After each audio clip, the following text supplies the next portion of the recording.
қол жайып, ата-бабаларымызға дұға тілеп, беріп жатқан асымыздың қабыл етіп, жиынымызды аман есен, ат сүрінбейтін етіп, жақсы күтуін қабыл етіп, ел аманшылық тыныш болсын, тілеп отырған дұға тілектеріміз қабыл болсын.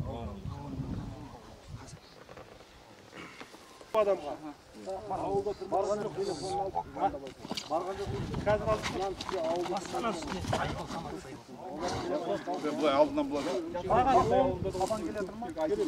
Таразда азады береді. Қайсарақ береді. Қайық деп айтады. Ол дегенде Мұраттасы 9-да бәрі кеп деп тұр. Ол деп айтады. Ол бар ғой. Оңға деп айтады. Ошым маған телефондарын салып өздеріңіз звондап кешіп қоя беріңіз. Иә, ошо үйінде жоғда телефонмен бар. Қолда шыққанда есің бәрі жайлы тұр. Сағат 10-ға Біреуге тапсыр.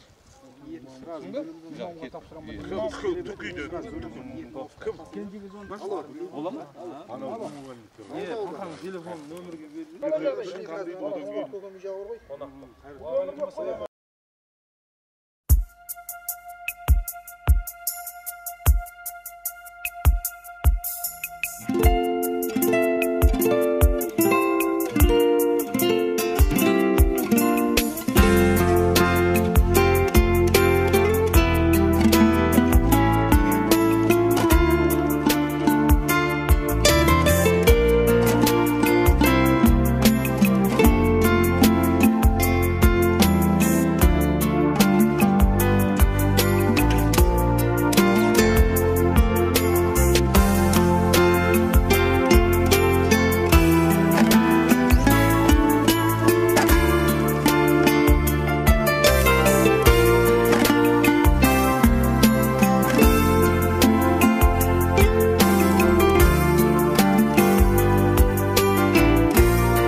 Ассалаумағалейкум, құрметті де ардақты Боралдай өңірінің ағайындары, ер ағайын.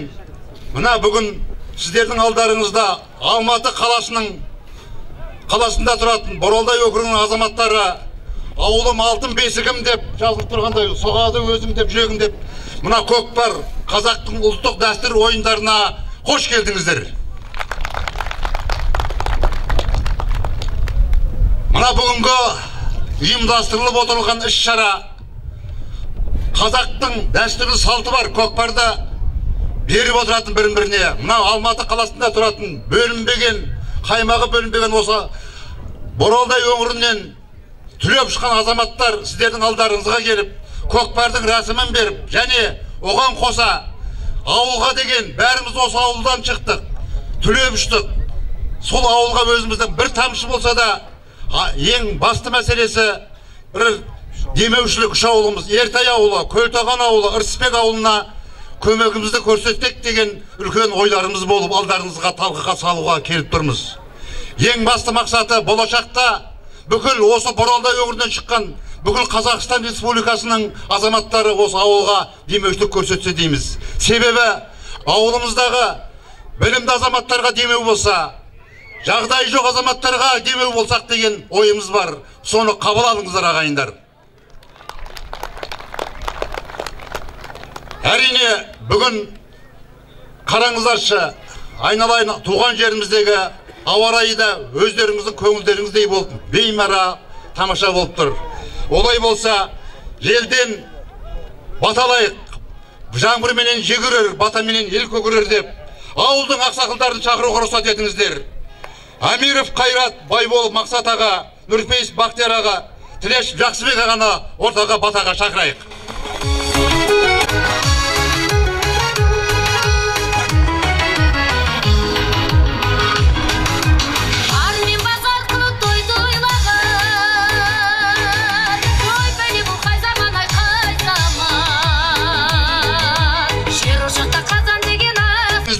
Бүгінгі алқалы жиынды кез топ жерді айтқандай, сіздерге бүгінгі көрсететін ұлттық ойындарымыздан тамашалауға шақырамыз. Баталайық ағайындар.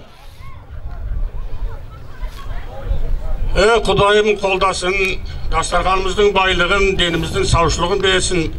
Ана Алматыдан келіп, туған жер, кіндік қан тамған жерінде беріп жатқан астары, оқылатын доғалары, Алла ниеттерін қабыл қылсын, дәметкен әруақтарға тие берсін. Әруақты жігіттеріміздің жолдары ақ болсын, бастарына бақ қонсын, бар болсын, бай болсын, ынтымақтары артып, қайда жүрсе де аман болсын. Аумин, Аллаху акбар.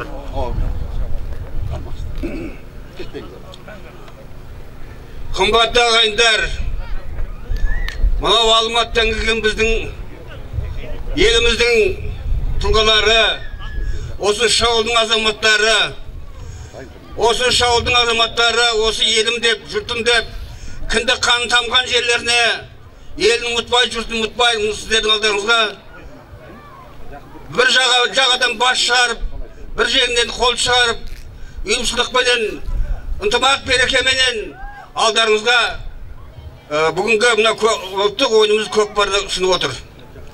Мен бұларға үлкен рахмет айтам. Әр уақытта жүрген жерлерінде бақытты болыңдар. Осындай ынтымақтарың арта берсін. Мынау сендер бүкіл Жуалы ауданы емес, бүкіл Жамбыл облыстарына үлкен ой салдыңдар.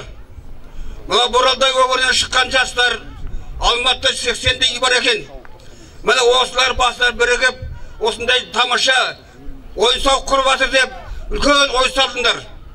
Енді осы үрдіс болды. Ертеңгі басқа өңірлердің жігіттері де осындай тамашаға кіріседі деп ойлаймын.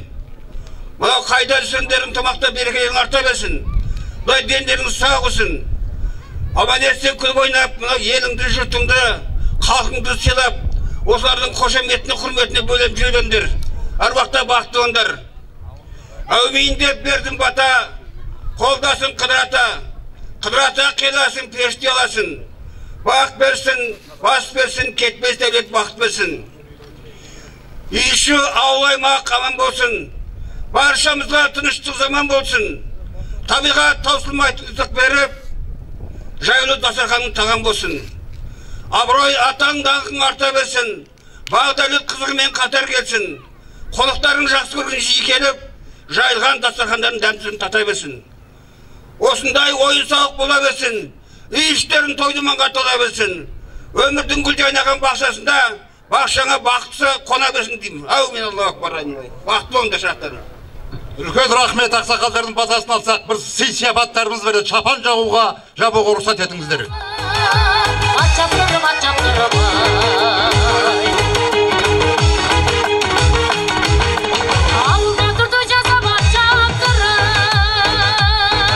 Қосымша алғыс хаттарымызды табыстауға рұқсат етіңіздер. Қызыр бабам қарайды қырбасынан, лақтырылар лақтырып, шашуларын сақ-сақ бөліп.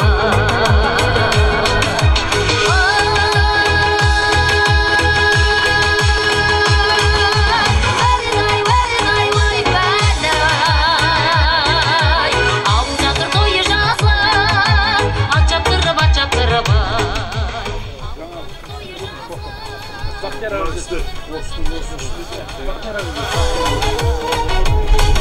Бақтияр ағаны ортаға шақырсақ. Ал енді мына құрметті ағайындар, мынау өткен жиын астарыңыз, мынау тойып, мынау ел халықты жинап атқан мерекелеріңіз құтты болсын. Қайда болсаңыздар да аман болыңыздар, дендеріңіз сау болсын, үстемдеріңіз биік болсын, дендеріңіз сау болсын.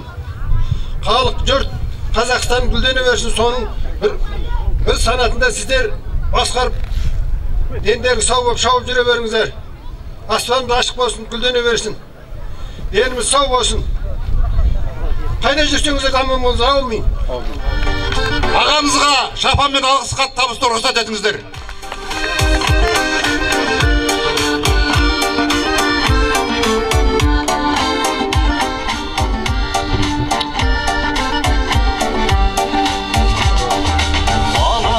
Шағының бал күйін шерткен жер, бауырлар ауылды ұмытып кетпеңдер.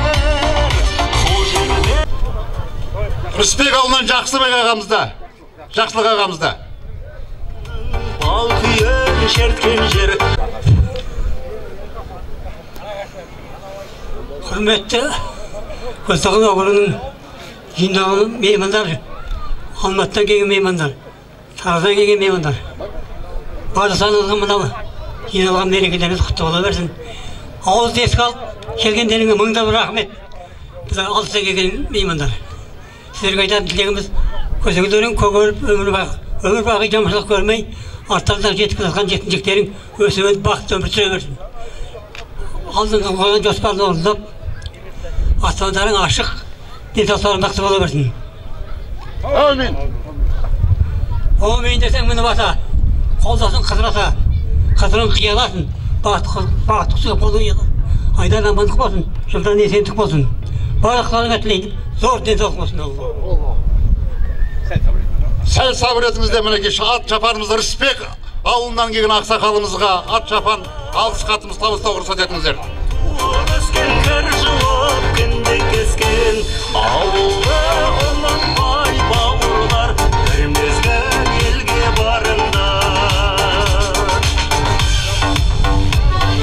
Сарқылып сабырың, таусылып төзімде, қаланың шуынан шаршаған кезінде, өлеңіп кетесің ерекше сезімде. Ал құрметің болса, мына осы жерден түлеп шыққаннан кейін, ұшып шыққаннан кейін, әрине елге деген сағынышың әрқашанда көкіректе, жүректе тұрады. Олай болатын болса, мына батадан кейін сіздерге бір керемет өздеріміздің ауылдың азаматтары концерттік бағдарлама ары қарай да жалғасады. Сондықтан мынау үлкен концерттік бағдарламаны басқарып келіп отқан Бақтығали бауырыңызбенен осы жерде қазіргі өздеріңізге тамаша өздерінің өнерлерін көрсететін Әділет Санатұлын шақырып микрофонды ұсынсам деп отырмын. қазіргі ауылдағы осы ас той құтты болсын, бір осы Алматыдан келіп осындай бір жақсылық жасап жатқан жандарға бір шапалақ ұрып қойсаңыздар. Қош келдіңіздер мені. Мен есім Әділет Санатұлы, енді бірі білсе, бірі білмейтін. Жастардың арасында блогер ретінде танымал болып жүрмін. Бүгін енді Бақытқали ағам бүгін ауылда осындай керемет той болып жатыр, көкпар болып жатыр. Сол ауылдың осындай халқымен танысып, көрісіп кетейік деп мен шақырды, сырттан қарап қызығып отыр. Не деген ұйымшыл ауыл деп. Осы Алматыдан арнайы келген сіздерге мың алғыс. Құдай қаласа осы халықтың батасын алып көгеріп, осыдан үлкен бүкіл осы бурныйды жинайтындай той жасай беріңіздер. Мына алдарыңызда сөйлеп тұрған, кірсабымен бетін жуған, төлтеңгеміз шыққан жылы әкесінен бұрын туған, жасағаны әлемісі, жігіттердің әдемісі, елді салып уайымға туған ақпан айында, қимылдаған еңбекпенен 4 айында еңбектеген, акушерге күліп кеткен, 5 айында жүріп кеткен, қашатұғын әриттен, диплом алған садиктен, сымнан киім тоқыған, мектепті сырттай оқыған, деканның миын кептірген, бильярд ойнап ректормен, өтірікті айта алмайтын, қарыз алса қайтармайтын, шын бейнесі осы, Бақытқалидың досы, елінің үміті, 4-5 қыздың жігіті, Әділет Санатұлы. Мен үшін бір шапалақ ұрып қойсаңыздар, той құтты болсын ағайын. Енді бүгін бір күшті не болайын деп жатыр, міне балалар қазір күреске дайындап жатыр, мына киіз үйде ас беріп, тамақ берейін деп жатыр, қазір одан соң көкпар болайын деп жатыр. Енді бүкіл 3 ауылдық округ жиналып отыр ғой. Баршамыз бер жақын тұрайық. Сосын енді осы Алматыдан келген кісілерге бір ризашылығын, осылай ас беріп той жасап жатқанына ризамыз, тамаша екен деген жандар болса, оң қолымызды жоғары қарай көтерейікші, мен көрейінші бәріміз. Қолын көтермеген адамның қолтығы жыртық десе ойнамайды. Енді осы оң қолымызды оң жағымызда отқан адамның иығына қояйықшы, танысақ та, танымасақ та, оң жағымызда отқан адамның иығына қояйық та, сол адамға қарап, сен осы өмірде өте жақсы адамсың деп айтыңыздаршы. Енді оң қолымызды жіберейік, бәріміз сол қолымызды көтерейікші, сол қолымыз көтерейік. Сол қолымыз көтерейік та, сол жағымызда отқан адам иығына қояйық. Сол жағымызда отқан адам иығына қояйық та, сол адамға қарап, сенің ода шаруан болмасын деп айтыңыздаршы. Ойна айтан дауыл болып, бүгін енді жұмысты, сәл проблеманы қоя тұрып, бір танымызды, күнімізді осындай тамаша көңіл күймен бастайық. Өздеріңіз білесіздер, осы ауылдың қайрат нұртасы, талай әншілерді хит қылған композитор Бақытқали Қонысбаев деген өзім ағам бар, аузын ашса жүрегі көрінетін, ауылдан, жалпы Бурный болсын, осы ауыл болсын, Тараздан келген адамдарға жан ашып, қолдауын көрсетіп жүретін жақсы жігіт, өздеріңіздің тәрбиелеріңізді алып, аталарыңызды алып, өз көгер жүрген жігіт, сол кісіні ортаға шақырайын, бір тамаша әнін орындап берсін. Шапалақ қошеметпен қарсы Бақытқали Қонысбаев. Ассалаумағалейкум, құрметті жерлестер, туған жерім, аман бірлігімізден айырмасын. Осындай іс-шараларды ұйымдастырып отқан осындағы аға бауырларымызға үлкен алғысымды білдірем. Еліміз аман, жұртымыз тыныш болсын. Қазіргі тыңдайтын әндеріңіз ауылға деген сағынышымды, ауылға сағыныш әнімен бастайын. Сіздер қабылдаңыздар. Сіздер құрметтеріңізге кәнекей көңілдірек отырайық.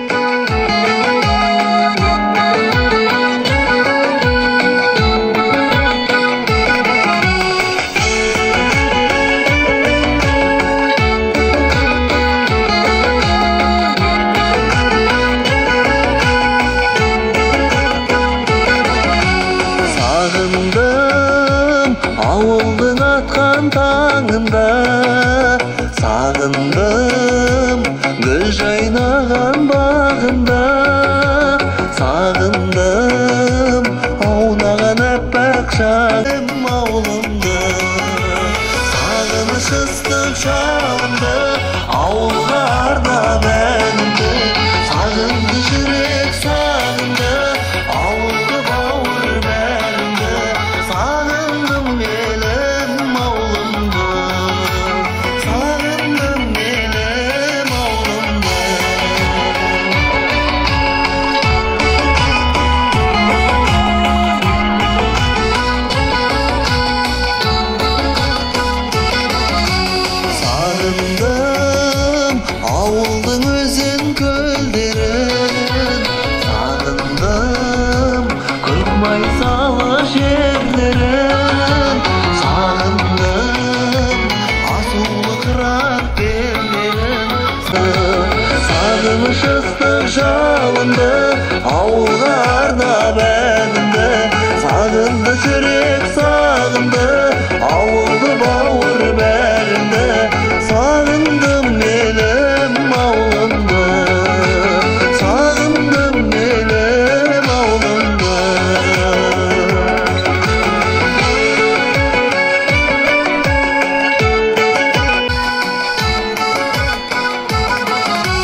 Көп рахмет.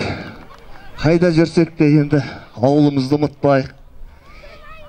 Ауылымызды осындай ауызбіршіліктен айырмасын деп, тағы да сағынышымды Нұрлан Өнербаев ағамыздың репертуарынан ауылым деген әнді тартып өтейін. Ауылға деген сағыныш.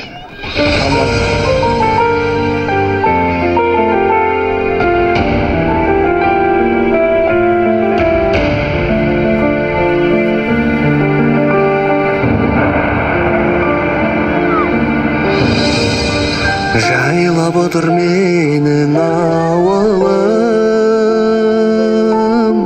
Алатаудың сол бір бауырым. Туып өстім сенде есейдім, алаулатып жастық жалыным. Жайлауы жасыл жайқалып жатыр, әйгілі Алатауымда. Гүліндей жайнап асырса ойнап, еркелеп өскен ауылым.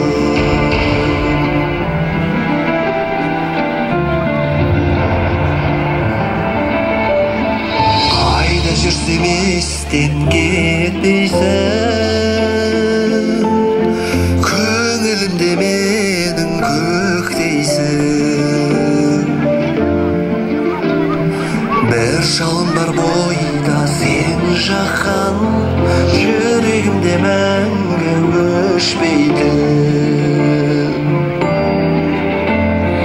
Жайлауы жасыл жайқалып жатыр, әйгілі Алатауымда.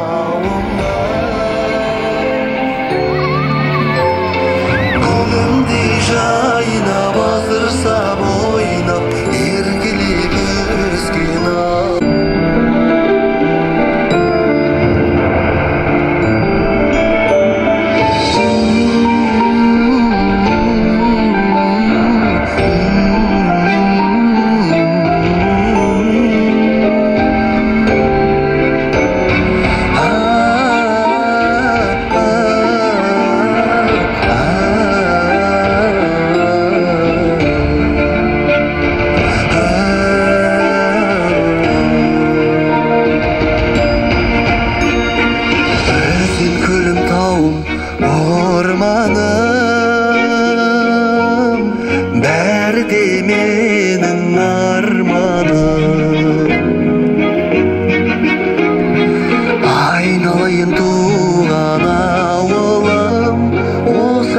саған арнадым.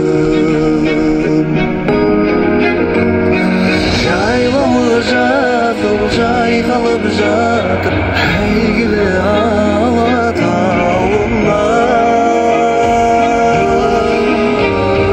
Гүлімдей жайнап асырса бойнап, еркелеп өскен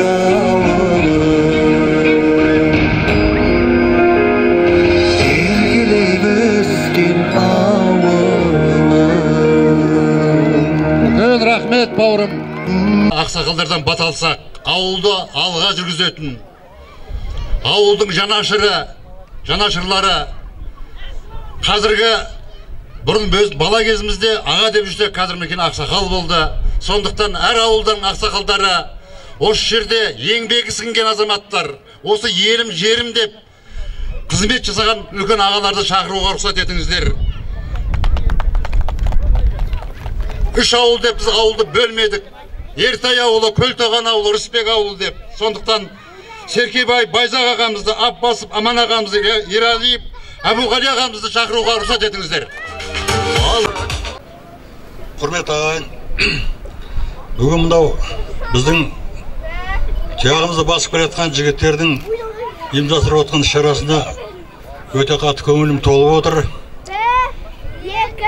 Ауыл деп қарымыз ашатын, ауыл деп күндізін ойнайтын, ауыл бізді осындай дәрежеге жеткізген, елді жерді ұмытуға біздің хақымыз жоқ. Сондықтан мен шын жүректен осы ұйымдастырушыларға, инжектерге сәт сапар тілегім келеді. бұл өте үлкен, өте жақсы, өте керекті.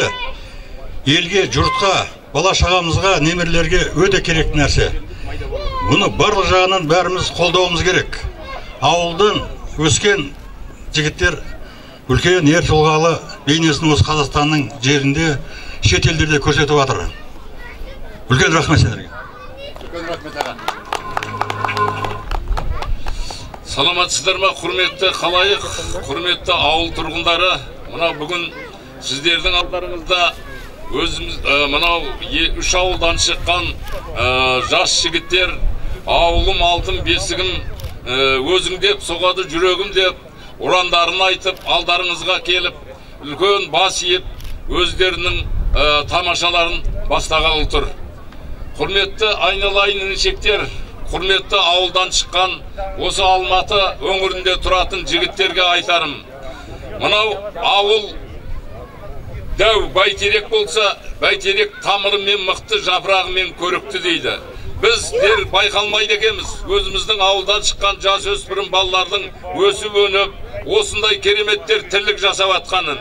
Міне осы тірліктің барлығы қазақтың қазақкершілігімен бұрыннан былтыр осындай бір үлкен той думанда, бір көкпарда осы алматылық жігіттерге көкпарды бері жіберген екен. Осы дәмін татып көріңдер деп. Мінекей қазақтың қазақкершілігі, сол көкпардың киелігі, осы балалардың санасына оятып, мінекей біз көкпарды тегін алмаймыз. Осы көкпардың қарымтасы болады. Сол көкпарға біз келесі жылы осындай тірлік жасап жатырмыз деп бізге апрель-май айында хабарын берді. Мінекей сол хабардың қорытындысы бүгін өздеріңіздің алдарыңызда келіп көрейін деп отқан жағдайларыңыз бар.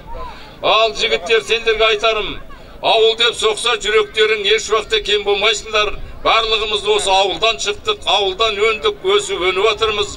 Құдай сендерге жанұяларыңа амандық берсін, дендеріңе саулық берсін. Тек қана жақсылықта, аманшылықта, осындай кең қуаныш берекеде, мынау Бөкей таудың бауырында бүгін бәріміз кездесіп жатырмыз. Қандай керемет! Мысалы, бәріміз ауылдан шықтық, кеткенімізге, алдымызды шыққанымызға 40 жылдай болыпты. Кейбір балаларды осы жерде танымай атсақ, кейбір ағаларды көрмей атсақ, мінекей бүгін көріп, қауышып атқан жағдайымыз бар. Айналайындар, тағы да айтарым, бақ қонып береке дарсын, жанұяларың аман боп, тек қана осындай қуанышта басымыз қосылсын.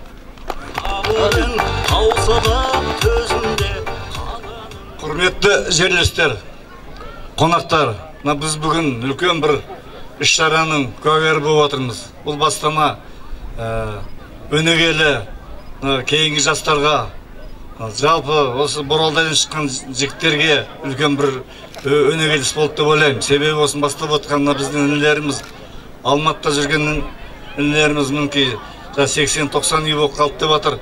Өсіп өңгені көрініп тұр. Бұл жігіттерге тек қана айтарымыз рахмет.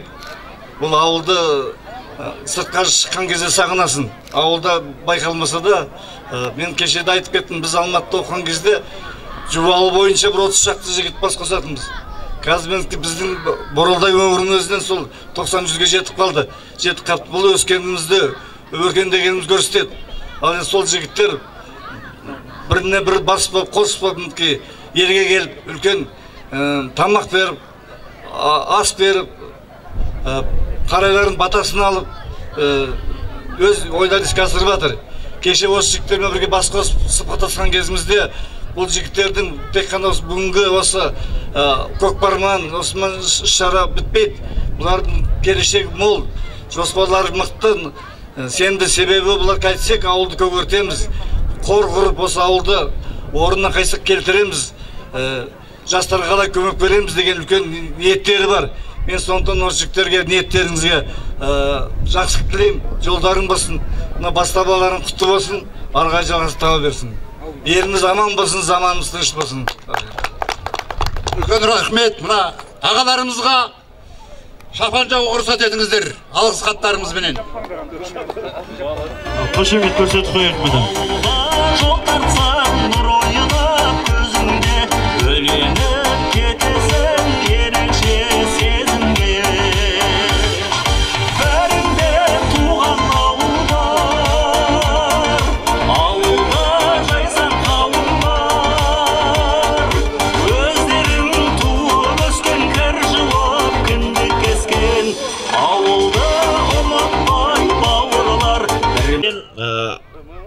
біз енді осылай арасында үлкендерімізге осылай шапан жауып, грамота беріп, осы кісілердің міндеті енді біз бір арасында ән айтып, әзіл айтып, сіздердің бір көңіл күйлеріңізді көтеріп отырайық деген ниет. Бағана бір-екі кісі сұрап жатыр, қаяқтың баласысың, бойдақсың ба, үйленгенсің ба деп. Тараздың жігітімін, бойдақпын. Жасым 29-да әлі үйленбедім. Бірақ ана мамама айтқам, баяғыда уәде берген, мама үйленсем сізден аумай қалған келіншек әкелем деп. Сөйтіп мамам сол сөзімнен ұстап алған, менен аумай қалған қыз болсын деді. Сөйтіп бір күні бір қызды әкеп көрсетіп ем, анау мамама мүлдем ұнамады енді. Мамам тұрды да ойлан балам, ойлан деді. Сөйтіп бір мамамнан бір мінез ұқсайтын қыз тауып алдым. Сөйтіп оны да мамам жақтырмады. Ойлан балам, ойлан деді. Сөйтіп өткенде мамамнан аумай қалған бір мамамнан енді 18 жасар кезін тауып алдым. Түрі де, мінезі де, қылығы да мамамнан аумайды екен. Ана қызды апарып көрсетіп, мамам қуанып кетті. Болды балам, осы қызды келін қылып аламыз, келін қылып түсіреміз деп еді. Арғы жақтан папам тұрып, ойлан балам, ойлан деп жатыр да. Сол сияқты әлі ойланып жүрмін. Мына бір қол соғып қошемет ұрып қойсаңыздар, тағы да бір өнерпазды хабарлайын деп тұрмын. Өздеріңіздің жерлестеріңіз, әнші, музыкант Тимур Керімханұлы деген жігітке бір шапалақ ұрып қойсаңыздар, тамаша ән шырқап берсін. Ассалаумағалейкум, той құтты болсын.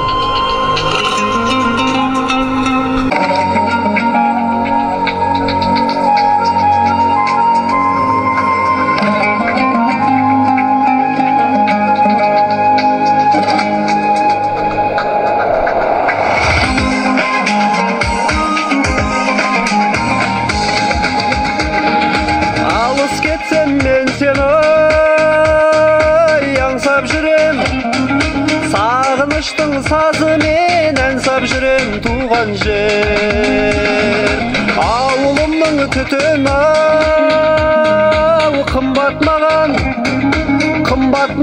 белдер ау, күн қақтаған туған жер өзің дегенде, жүремін әрге селеңдеп, бір сезім билеп барады ау, жүрегім дүрсіл қағады. Туған жер өзің дегенде, жүремін әрге селеңдеп, бір сезім билеп барады ау, жүрегім дүрсіл қағады.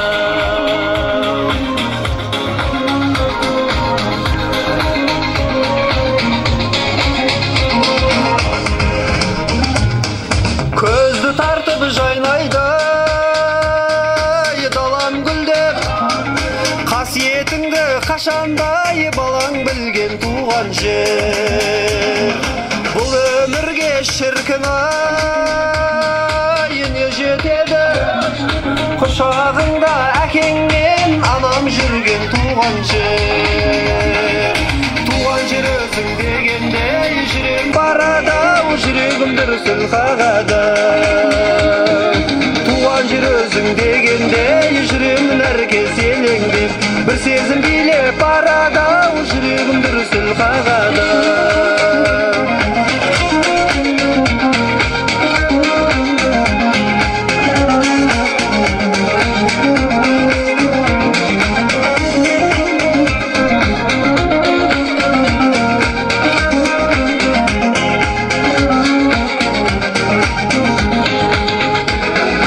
Сенсіз әнді жалғасып келеді де, жарай қалсам сәл ғана керегіңе туған жер. Сенсіз көрген жарығым су қараңғы, сенсіз келген қызықтың керегіне туған жер. Туған жер өзің дегенде, жүремін әрге селеңдеп, бір сезім билеп барады ау, жүрегім дүрсіл қағады.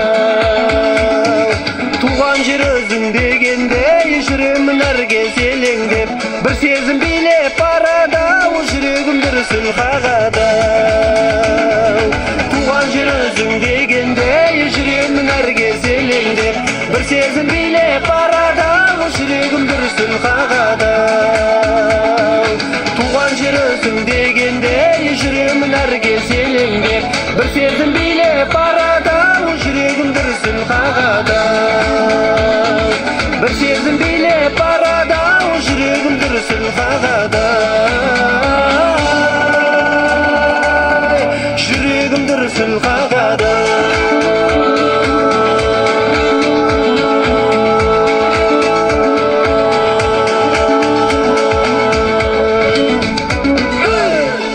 Жақындап келе жатыр. Олай болатын болса, мына бәрінен де не жақсы, жақсының шарапаты, үлкендердің батасы жақсы дейміз. Олай болатын болса, мінекей ақсақалдар арқасынан тағы да ағаларымызды шақыруға рұқсат етіңіздер. Кеңес ауылынан, Ертай ауылынан келіп отырған біздің Құрмашев Кәрбай ағамызды, Алматыдан келіп отырған Бақтыбетов Аязбек ағамызды, және Шыңғысбай Білісбек ағамызды, Құлбаев Сәрсенбай ағамызды ортаға шақыруға рұқсат етіңіздер. Кешігін келіп жатыр. Тағы да түсіндіріп отқан мынау Алматы өңіріндегі, Алматы қаласындағы Боралдай округінен шыққан азаматтар мына жерге көкпар беріп, ас беріп жатыр. Негізге қор жинап, осы ауылды көркейтейік деп жиналған бастамасы бұл. Ассалаумағалейкум ағайын. Бірінші Аллаға мыңда бір шүкір дейік осы күнге жеткізген. Мына осы Алматыдағы ағайындардың осындай іс-шарасын естіп, өзім өте риза болып жүрмін. Мінекей, туған жерге туыңды тіктеп, қанша алыста жүрсе де, бәрі ауылды ойлап, ағайынды ойлап, әруақты ойлап, қол жайып, бата жасап, әруақтарға Құран оқытайын деп, ас берейін деп, сондай үлкен бір ниетпен келген екен. Ол өте бір тәрбиесі мол, елді ынтымаққа тәрбиелеп, еліміздің бірлігін ойлап, жастарға үлгі болатұғын үлкен тірлік. Мен өз басым осыны ұйымдастырған жігіттерге, соған ерген жігіттерге басым дейім, рахмет айналайын. Міне осы тірлік барлық жерде жалғасын табу керек. Ол біз қазір өздеріңіз білесіздер, ұру болып, жиналып, қор ашып, өздері тірлік істеп, осындай ас беріп, көкпар шаптырып, бәйге беріп отқан жағдайлары бар. Оның барлығы осы еліміз аман, бейбітшілік заман, соның арқасы, міне баршылықтың арқасы, ораза намаз тоқтықта деген, егерде қарнымыз аш, киіміміз жыртық болса, аяқтың асығы. Сондықтан мынау өлі риза болмай, тірі байымайды деген сөз бар. Бірінші сол әруаққа бас иіп келдіңдер айналайын. Мінекей, біздің туған жердің топырағы киелі, біздің осы жердегі бас қосып отқан жігіттердің бәрі бір рудың жігіті емес, әр рудың жігіті. Солардың бәрі бас қосқан. Міне біз соның негізі қалаған біздің ата-бабаларымыз. Олар осы жерде бірге тұрған, бірге жүрген, бірге еңбек еткен, бірі құдағи болып, күйеу бала болып, мінекей 1000 жылдық сондай жекжаттыққа ұласқан, солардың бәрі тату-тәтті өмір сүрген. Біздің жерімізде киелі, елімізде киелі. Өзіміздің жерімізді мақтаған емес, өздеріңіз білесіздер. Басқа жерге жаумаған жаңбыр осы Боралдайға жауады. Басқа жерде су лай болса өшірді тұнық ағады. Басқа жерде боран болмаса өшірді боран болып тұрады. Оның өзі бір береке. Мына өздеріңіз көріп отырсыздар, ақ шашты, ақ орамалды аналар отыр, келіндер отыр. Осы татулықтың, осы жиынның, осы той деуге болады. Осының арқасы, осы кісілердің, абысындардың татулығының арқасында. Абысындар тату болыңдар. Мынау Ертай ауылында үлкен кешене соғылып жатыр. Осы аналарға арналған. Оны 2015 жылы бір Алла аузыма салып мен ұсыныс жасап ем. Сол 7 жылдан кейін жүзеге асайын деп отыр. Осындай кешене дейміз ба, жаңағы тақта дейміз ба, ескерткіш әр ауылда болу керек деп ойлаймын. Себебі Құранның өзінде, хадистің өзінде бірінші құрметтесең анаңды құрметте, екінші анаңды құрметте, үшінші анаңды құрметте деген. Мен сондықтан бұл анаға деген тағызым, анаға деген құрмет, аналардың ризашылығын алу деген. Айналайын, осындай игі шаралар көбейе берсін, жалғасын таба берсін. Біз соның басы қасында жүріп, сендердің жақсылықтарыңды көруге Алла жаза берсін. Еліміз аман, жұртымыз тыныш, бейбітшілік заман болсын. Бүгінгі оқылатын Құран, тағамдағы, дастархандағы тағамның да сауабы, қол жайып атқан кісілердің сауабы, осы бізден Құран талап еткен жайме рухтың рухына тие берсін. Әрқашан ақ ниетпен, кең пейілмен, ынтымақпен бас қосып жүруге Алла нәсіп етсін. Амин. Құрметті Оралтай округінің ағайын туысқандары, бүгінгі тойымыз құтты болсын. Барлықтарыңызға денсаулық, барлық жақсылық болсын. Аман болайық, халқымыз аман болсын, еліміз де тыныш болсын.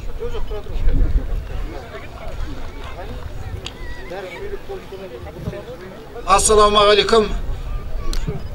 Оралдай өңірінің тұрғындары, мына біздің жерлестеріміз, ағайындарымыз бүгінгі мына үлкен іс-шара ұйымдастырып отыр. Мына өркениетті елдерде бір-бірінен айырмашылығы тек қана мәдениетінде. Сол мәдениеті өзге елдерді қызықтырады, назар аудартады. Сондықтан да біз басқа елдерге өзіміздің мәдениетіміз арқылы таныла аламыз. Сондықтан мынау бүгінгі күні ұйымдастырып отырған ұлттық ойындарымыз сол ең бірінші мәдениеттің негізгі тірегі. Ұлттық ат спорты, соның ішінде көкпар, аударыспақ, теңгелу, жамбату, бұлардың бәрі біздің жастарымызды мәдениетке тәрбиелеудің ең бірінші құралы. Сондықтан мына көкпар шауып жүрген ауылда бос кезінде көкпар шабатын, осы ат спортымен айналысатын жігіттерге көп-көп рахмет айтқым келеді. Олар өздерінің ұрпақтарына ата бабамыздан қалған өнегені дәріптейді. Ал енді мынау бүгінгі күні бір керемет есте қалатын тарихи күн деп есептеймін. Себебі әрбір азамат дүниеге келгенде оның парызы бар. Ата-ананың алдында, Алланың алдында, көршілерінің алдында парызы бар. Туған жерге деген парызы бар. Мына бүгінгі ұйымдастырып отырған осы ауылдан түлеп ұшқан жастардың ауылына деген парызын өтеу үшін келіп отыр. Ауылына сол парызды өтемесең, сен қарыз боласың. Сондықтан мына бүгінгі күн тарихи деп отырғаным бұндай әлі болған жоқ. Себебі біз әркім өз руының туын көтеріп жоғары сол мақсатта жүрміз. Біз ол сатыдан өтуіміз керек. Біздің мақсатымыз қазақтың туын көтеру керек. Біздің қазақтың мықты екенін дәлелдеуіміз керек. Оны қалай дәлелдейміз? Мына бүгінгі ұйымдастырған жігіттердің атын атап мақтағым келмейді. Көзінше мақтамайық, сыртына мақтайық. Тіл көзден аман болсын бүгінгі. Мына жастарға мен ризамын. Біз істей алмаған тірліктерді осылар істеп жатыр. Тағы да рахметімді айтам. Осы азаматтар біздің ауылдан түлеп ұшқан. Бұл бүкіл қазаққа үлгі болады деп ойлаймын. Ал енді мынау мен осы көкпар спорт жағында айналысып келе жатырмын. Көкпармен айналыстым өмір бақи. Алматы қаласында Салсері этноспорт федерациясының президентімін. Осы Алматы қаласында көкпардан кейін осы бір жамбату деген спорт кенже қалып бізде ұмытылып кеткен екен. Соны қолға алып Алматы қаласында осы уақытқа дейін дәріптеп насихаттап келем. Бұны айтайын дегенім, мақтанайын дегенім емес. Біздің спортшыларымыз дарынды, талантты екендігін айтайын дегенім. Себебі біз мынау ең бірінші көшпенділер ойыны білесіздер ғой, естіп отырсыздар. Қырғызстанда 2016 жылы болды.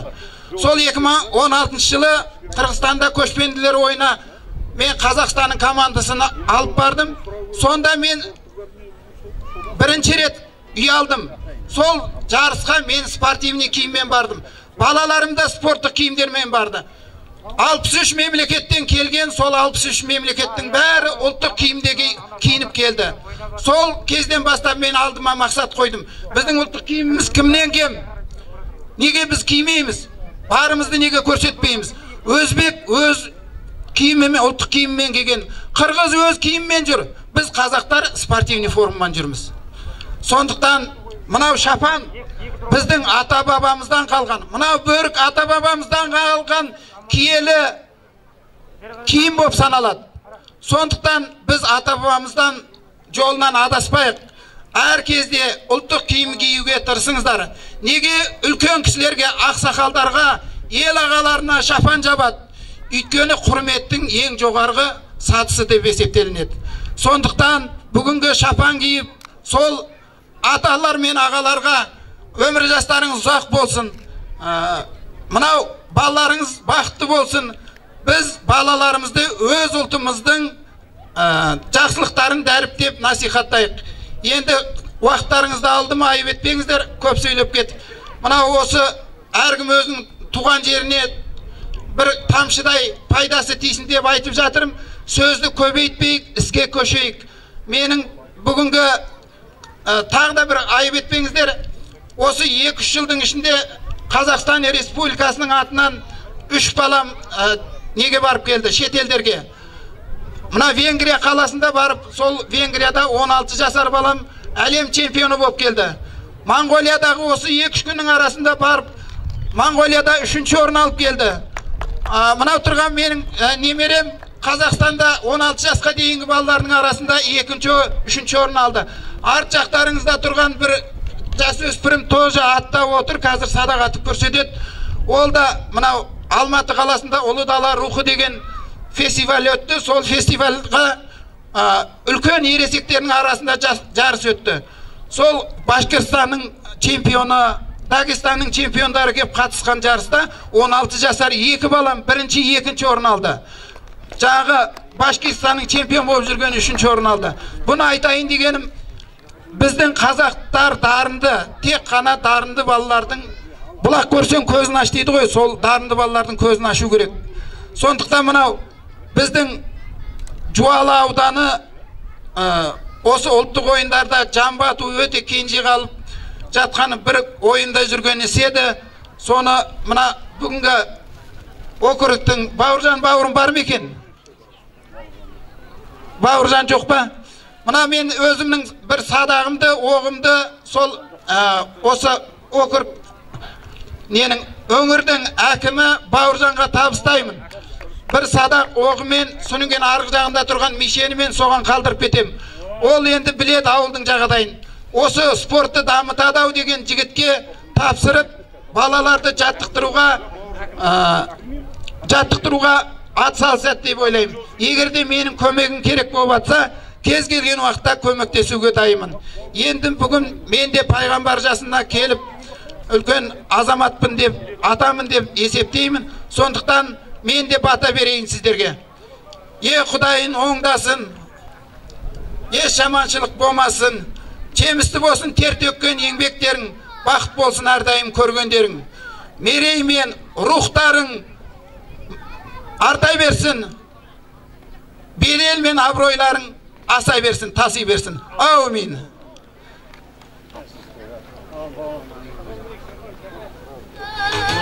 Бауырымның сөзіне естіп өзін көріп, өсіріп атқан ұл балалардың жетістігін көріп, мен өте қуанып тұрмын. Мен енді қосайын дегенім, өздеріңіз білесіздер, газетке шығып жүр. Мен ауданда 2 мәселе ауданның әкіміне ұсынып жатырмын. 2-3 жыл болды. Бірінші жуалы генералдар ауданы дейміз. Генералдар аллеясы соғылсын ден. 14 генерал шығыпты. Ауданның орталығынан генералдардың бүйсін қояма, суретін қояма. Ол енді ол архитекторлардың үлесінде. Ол бір. Екінші ауданда ипподром соғыл керек атқа. Біздің аудан өздеріңіз білесіздер. Жігіттердің бәрі атқа қонған. Алла енді аттан түсірмесін. Ат өздеріңіз білесіз, денсаулықтың кепірі. Мынау ынтымақ болады айналайын. Жігіттердің тақымы мықты, білегі күшті болады, рухы мықты болады. Сондықтан осыны арғата дамыту керек. Құранау бөлініп, көкпар шаба беру, шаңдатып, алым ала беру мақсат емес. Оны бір мәдениеттік, бір жаңағы өзіміздің отырған кезде мінеке қазір отырмыз жерде міне. Ал көкпар болса мына жерде қашамыз бәріміз, қағып кетеді. Сондықтан ипподром болсын, мына бауырым көте дұрыс. Телевизордан көресің, не бір садаға атып, жаңағы қыздарды атып, жігіттерді атып, үйреніп, оның барлығы бір өз жерде бір қандай бір керемет дух аласың, көріп отырып рахаттанасың. Сондықтан мына ауданның әкімі кеп тұрады ай сайын, квартал сайын, облыстың әкімі кеп тұрады. Сондықтан осы менің идеямды қолдаңыздар. Жуалдан ипподром соғылсын, жаңағы генералдарға аллея соғылсын деген. Рахмет тыңдағаныңыз. Рахмет Кәрібай аға. Міне Кәрібай ағамызда ауылын сағынып қапты. Тағы бір сағат сізге уағыз айтқызып қоямыз ау деймін. Рахмет, барлықтарыңыз баталарыңыз қабыл болсын, Білісбек аға. Ассалаумағалейкум, құрметті Боралдай ауылының округінің азаматтары. Ауылым алтын бесігім, аяладың, өсірдің, білім беріп, ғарыштарға ұшырдың дейдім. Осы білім алып, міне Алматыда біздің жігіттер былтыр көкпардан кейін ұйымдасты. Ұйымдасып басында 32 адам жиналды. Оған мен өте қуанғаным соншама. Осы ауылымның азып, тозып, 30 жыл бойы Назарбаев көкеміз көңіл бөлмегеніне, және мына Тоқаев болғаны 4 жыл болды, Құдайға шүкір, су келді, газ келді, свет келді, асфальт келді. Бұл деген жақсылық. Сол жақсылықты алға қарай жылжыту үшін біз Алматының жігіттері жиналып 3 отырыс жасадық. Күзде, қыста, көктемде осы. Ендігі біздің әңгімеңіз бүгін ауылдың осы көпшілігін қуантып, концертімізді беріп, күресімізді беріп, ойын сауығымызды өткізіп, келешекте қор құрамыз. Сөйтіп мұны ары қарай жалғастырамыз. Сөйтіп ауылға барлық көңілдерімізді бөліп, біз 100 адам болсақ, қазір бас аяғымыз біздің әрқайсымыздың бала-шағаларымыз бар. Жігіт болған, үйленген. Оларды тартамыз келешекте. Олар да сол қорға ақша құяды. Сонан ойлаймын, осы Құда қаласа келешекте біздің жағдайымыз алға қарай басады. Сол айтпақшы, мынау осы ұйымдастырған жігіттерді былтыр қуанғаным соншама, барып бұрын ойлайтын, ауылға кім қарайды деп. Мемлекет қарайма десе, мемлекет басында Назарбаевтың бір сөзі 90 жыл есімде қалған. Ауыл өз отырын, өзі қассын дегенде түсіндім сразу, бұл ауылға бөлмейді екен ғой деп. Ал енді міне, өзімізге өзіміз жақсылық істемесек, онда ауылға кім қарайды? Сол үшін біздің мынау алғашқы отырыста жігіттерді көрдік, 30-40 адам жиналдық. Одан кейін 100-ге бардық. Сол 100 жігіттердің ішінде қарап отырам, бәрін байқайсың, кім қалай сөйлейді, кім қандай білім бар, кімде қандай өнер бар. Міне жаңағана мен Сәрсенбай нағашым, ол өзінің бір өнерін айтып кетті. Бүкіл Алматыда көкпарды, одан кейін бүкіл Алматыда қазір бас бапшы, садақты басқарады. Ол үлкен деген үлкен дәреже бізге. Біз сол үшін қуанамыз. Ендігі арамызда міне осыны ұйымдастырып тұрып отқан жігіттер бар. Жігіттердің ішінде әсіресе атап айтатын, мына 4-5 жігіт бар, 68-69, Ғани, мынау Үрстембек, одан Сайлаушерім баласы Қахарман, одан Үшкемпір көкем баласы Ерғали, осы 4 өмсінген Өмірбек мынау. Шіркей. Бұлар өте қатты ат салысып жатыр. Себебі басында сөйлескенде айттым, бұл басқаратын жігіттер мықты болу керек. Басқаратын жігіттердің имандылығы болу керек. Олар иманды болса, олар сабырлы, мейірімді болса, сонда біздің істеріміз алға қарай жүреді дедім.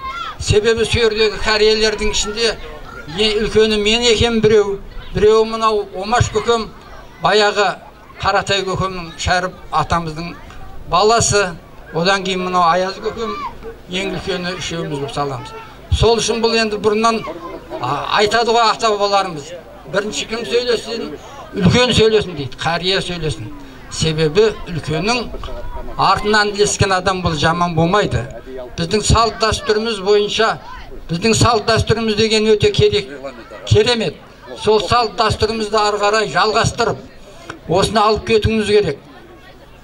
Кезінде орыстар бізді неше түрлі сөздер айтты ғой.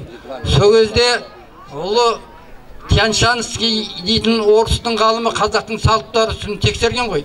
Тексере келіп, қазақтарға білімнің керегі жоқ. Білімнің өзі сол салт дәстүрде деген. Енді ары қарай сөйлей беретін сөз көп. Оған мына жерде бізге доғар деп жатыр. Ал енді келешекте де айта береміз, жақсылықтың бәрі келе берсін. Бақ қонсын бәріміздің үйімізде, қыдыр қонсын. Осындай қуанышты күндеріміз көп болсын. Әумин. Рахмет аға.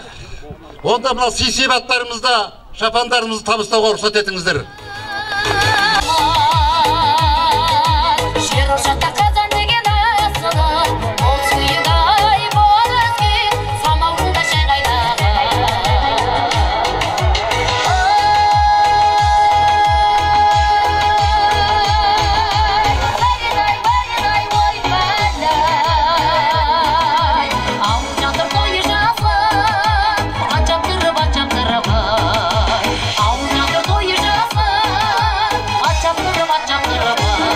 Құрметті ағайындар, ас мәзірімізде дайын болып қалыпты. Оның алдында мынау қайда барамыз десеңіз, мешіт салған адамдар, ол мешіт деген Алланың үйі. Олай болатын болса, мына ортаға өзі үш ауылымыздың имамдарын шақырып, және оған қоса Кәрібай ағам айтқандай, бүкіл бақытта, берекеде ананың табаның астында жатыр деп, өзіміздің аналарымызды марапаттауға кішкене орамал тон болмайынша сый-сипаттарымызды табыстауға рұқсат етіңіздер.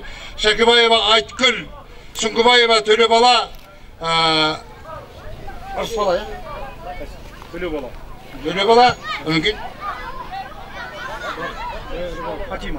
Байырма Фатима апаларымызды шақырып рұқсат етіңіздер.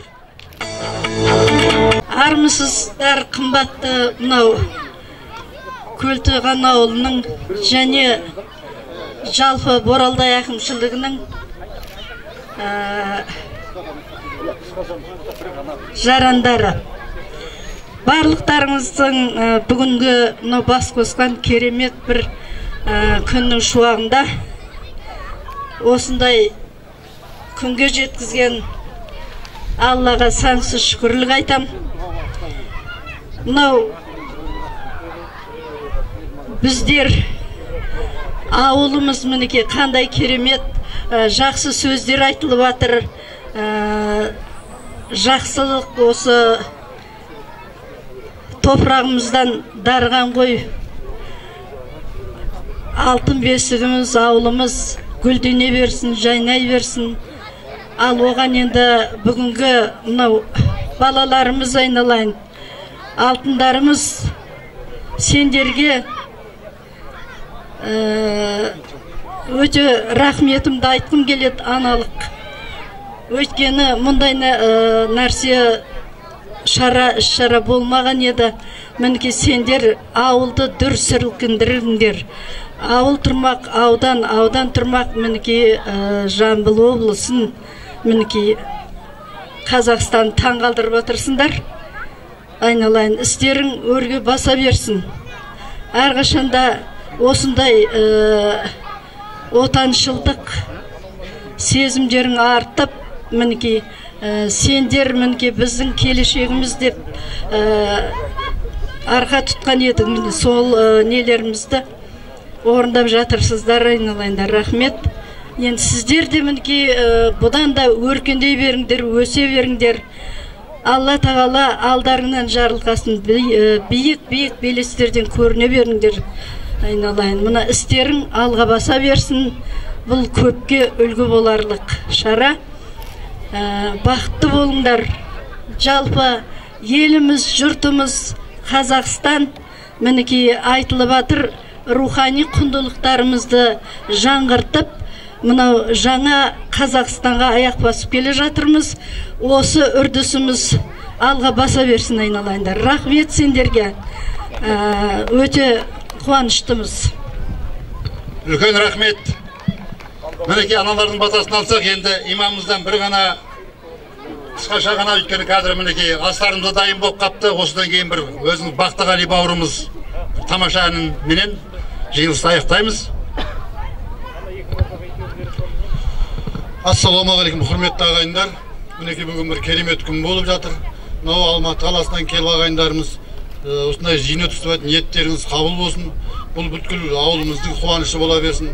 Осындай жақсылықтар мол бола берсін. Алла тағалам әр уақытта еліміз аман, жұртымыз тыныш болсын. Тек қана жақсы күндеріміз көп бола берсін.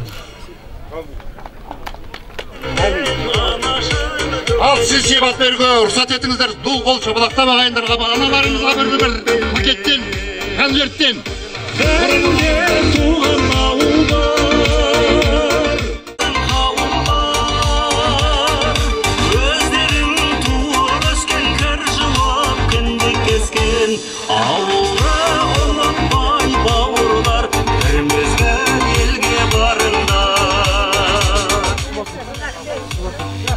Ал осы аналардың батасынан кейін, жүрегінен кейін Бақтығали бауырымыздың бір тамаша әніне назар аударыңыздар.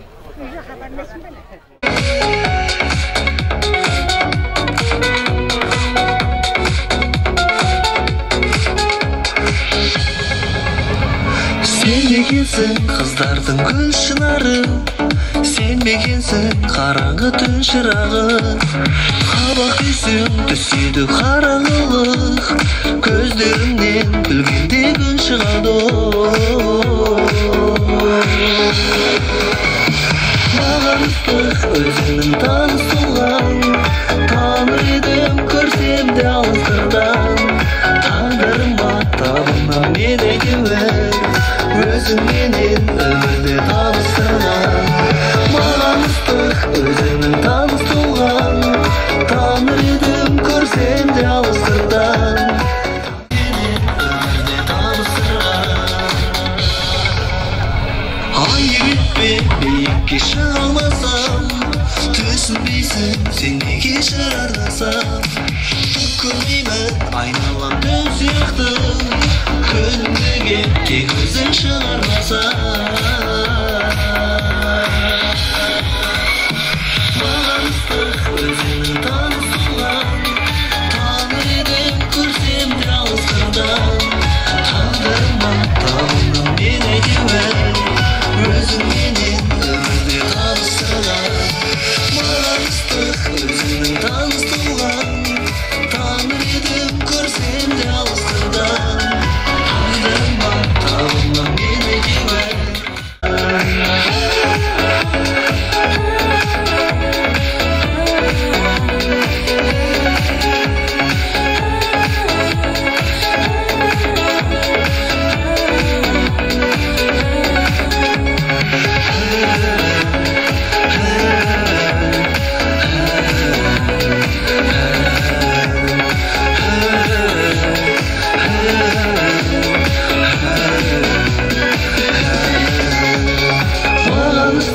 Өзіңнің таныс тұлғаң, таныр едім көрсем де алыс қырдан.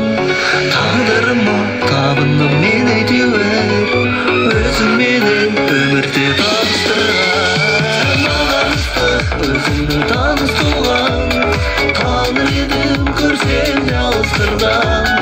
Тағдырыма табындым мен әйтеуір, өзіңменен